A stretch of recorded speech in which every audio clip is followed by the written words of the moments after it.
Hey, salut tout le monde, c'est Franzy Stark et bienvenue sur ma chaîne. Nous nous retrouvons aujourd'hui pour une petite review des familles et nous allons voir ensemble la Grandista Resolution of Soldier de Gohan SSJ. SSJ et SSJ2, oui, car ce qui est bien, et justement c'est une première avec Grandista, on peut enfin changer les bras et avec Gohan du coup on peut lui mettre la cape ou non et lui faire changer de transformation en SSJ ou en SSJ2. Les poses franchement défoncent, vous allez le voir dans cette vidéo. La figurine mesure environ 24 cm, elle est sortie en octobre 2018, une figue avec des finitions plutôt cool, sans être excellente, les vêtements ont de légères textures pour donner une impression de tissu, les plis sont bien travaillés et cohérents, les trous dans le pantalon, c'est plutôt bien fait, avec une couleur différente à l'intérieur du pantalon, on sent le côté déchirure sans être trop pâté.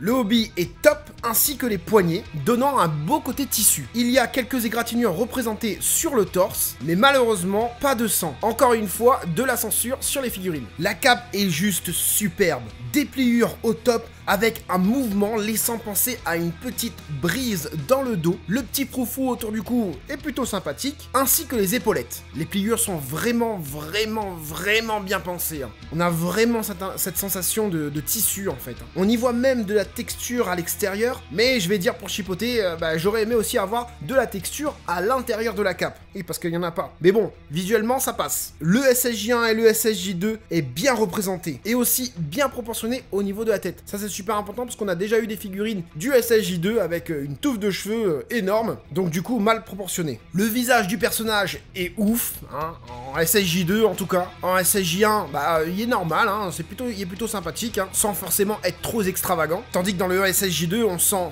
bien l'énervement, la détermination dans le regard de Gohan. Malheureusement, la modélisation et le sculpte final des bras, c'est un peu pâté. C'est dommage parce qu'à ce moment-là, elle a vraiment les muscles des bras bien sec et bien contracté. Les couleurs, les choix des couleurs pour cette figurine, nickel. On a du dégradé un peu partout sur la figurine. Bon, le choix des ombrages, c'est pas super cohérent, je trouve. Je sais pas si vous allez le voir à la caméra. En fait, je n'arrive pas à déterminer d'où vient la lumière. Bon, après, il est en SSJ, donc allez, on va dire que l'aura est autour de lui. Donc, les ondes sont vers l'intérieur. Mais même, c'est pas non plus bien pensé. En tout cas, les dégradés sur le pantalon sont ouf. On sort d'un violet sur les extrémités pour arriver sur du limite rose, faisant ressortir toutes les pliures du pantalon. Et l'intérieur de ce dernier est bleu. Franchement, super bien pensé. La palette de couleurs est juste excellente. La cape, c'est pareil. Pas mal de nuances de teinte, pas mal d'ombrage. La couleur des cheveux du SSJ plutôt sympathique, fidèle à ce qu'on peut voir dans l'animé, mais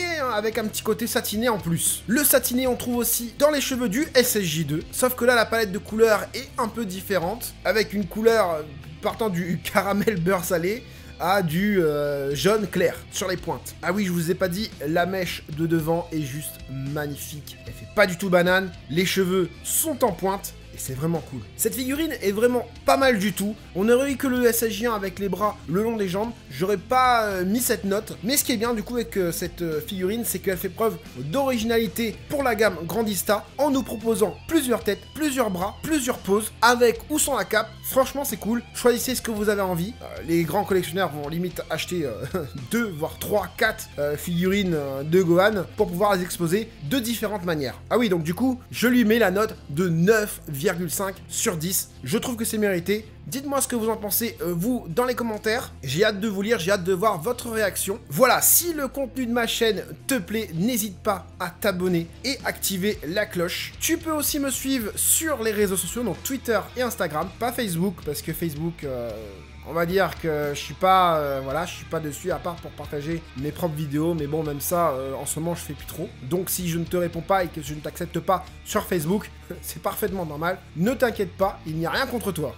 J'espère donc que cette petite review t'aura plu et t'aura aidé, toi, le grand collectionneur, à faire ton choix. C'était Franzy Stark, à la prochaine.